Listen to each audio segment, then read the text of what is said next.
Stéphane Benoît, alors est-ce que vous allez m'autoriser, je vais prendre une petite liberté, je vais vous appeler un peu le sage de ce rendez-vous de ce matin.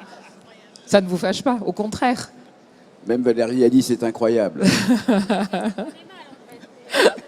Donc il n'est pas si sage que ça, pas dans tous les sens du terme en tout cas. Alors c'est vrai que vous œuvrez depuis de très longues années au sein d'Unicil, que vous avez construit, puis du réseau Action Logement comme un acteur, j'allais même dire comme un architecte bâtisseur de sa belle révolution. Donc on est avide d'entendre vos propos sur le HLM, justement l'avenir de ces HLM ici dans nos deux régions. D'accord, donc je vais essayer de faire le sage passage.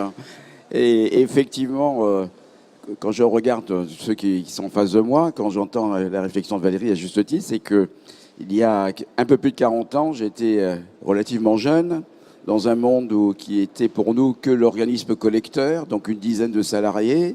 Et 40 ans plus tard, donc on avait construit un groupe, effectivement polyvalent, à la fois sur le locatif HLM, à la fois sur le locatif intermédiaire, sur l'accession à la propriété, bref, sur l'ensemble des services. Et donc moi, ce que je retiens de cela, c'est qu'effectivement, en permanence, la vie, c'est le changement. Et que s'il n'y a pas de changement, il n'y a pas de vie et les choses ne peuvent pas se passer comme on peut le faire toujours. Donc le message de quelqu'un, effectivement, qui a plus un positionnement de sénateur que de jeune député fougueux, c'est de dire que la vie, quoi qu'il arrive, donc de toute façon, tout change et en permanence.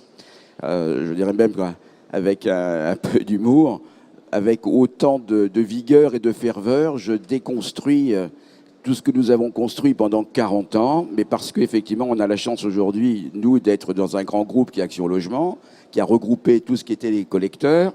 Et aujourd'hui, effectivement, le monde étant en changement, donc on sépare les fonctions, mais toujours au service, ce qui est quand même au cœur, nous, de nos préoccupations, je veux dire, dans notre code génétique, et celui quand même de loger prioritairement les actifs. Voilà. Donc et on doit pouvoir donc en permanence s'adapter à tout ce qui arrive. Donc je dirais par rapport au thème que vous nous donnez demain, les HLM. Alors j'ai une petite idée là-dessus. C'est la question qu'on doit se poser fondamentalement, c'est lorsque le monde HLM, on a la plus vieille société de France, 1891, rue Sauveur-Tobelem. Bien. Et je relis de temps en temps les conseils d'administration qui sont encore écrits à la main, signés Rostand. C'était de dire qu'il faut aider en permanence la force de travail que sont nos salariés. Et c'est très joli, s'ils sont bien logés, ça évitera qu'ils aillent boire dans les estaminets et qu'ils aillent voir les filles.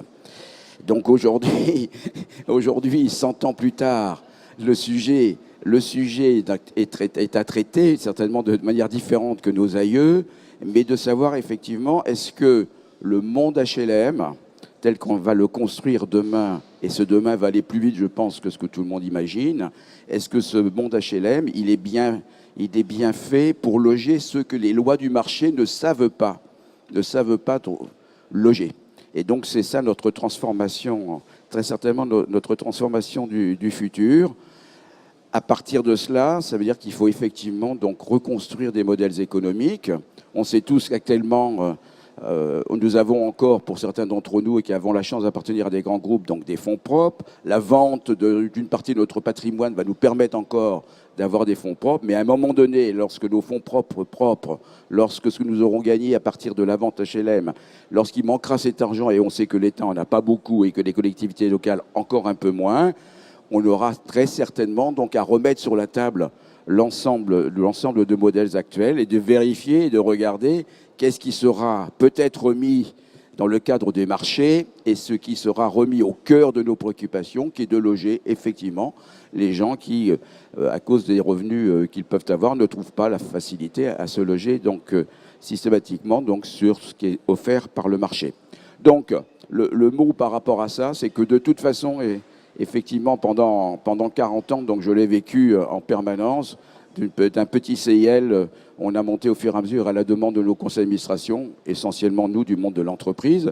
Et aujourd'hui, l'évolution est favorable pour nous tous, puisque Action Logement du monde de l'entreprise pur et passer à un monde paritaire. Donc on a vraiment une expression assez forte grâce à cela et des moyens qui nous sont donnés. Donc c'est ce monde-là qu'on doit reconstruire et le message qu'on peut donner en tant que parole de dirigeant ancien, c'est de dire vous avez de la chance.